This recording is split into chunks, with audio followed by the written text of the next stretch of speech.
புதிய பேருந்து நிலையம் குறித்து சமூக வலைதளங்களில் அதிமுகவால் பரப்பப்படும் பொய்யான தகவலுக்கு பதில் கூற முடியாது என்று முன்னாள் அமைச்சர் செந்தில் பாலாஜி தெரிவித்துள்ளார். கரூர் மாநகராட்சிக்கு உட்பட்ட கோடாங்கிப்பட்டி பகுதியில் உள்ள வீடுகளுக்கு முன்னாள் அமைச்சர் செந்தில் பாலாஜி நேரடியாக சென்று நலத்திட்ட உதவிகளை வழங்கினார். பின்னர் செய்தியாளர்களிடம் பேசிய அவர், கரூர் மாவட்டத்திற்கு தேவையான மேம்பால பணிகளுக்கான நிதி விரைவில் ஒதுக்கப்பட்டு பணிகள் தொடங்க இருப்பதாக கூறினார்.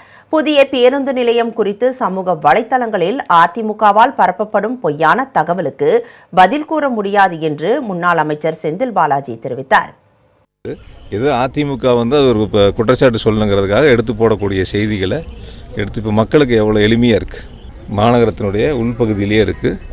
புதிய பேருந்து நிலையத்துக்கும் பழைய பேருந்து நிலையத்துக்கும் எவ்வளோ இடைவெளி, ஏறத்தாழ இருந்து ஒரு 1.5 கிலோமீட்டர் 2 கிலோமீட்டர் தான் இருக்குது. மக்கள் எளிதில் நைட்டு 1 மணிக்கு இறங்கினா கூட எந்த பிரச்சனையும் இல்லாமல் நீட்டாக வீட்டுக்கு போகக்கூடிய அளவிற்கான அருகாமையில் அமைஞ்சிருக்கு. அதை பொறுத்துக்க முடியாமல் அதிமுக காரங்க அதெல்லாம் நிறைய கதை சொன்னால் சொல்லணும்.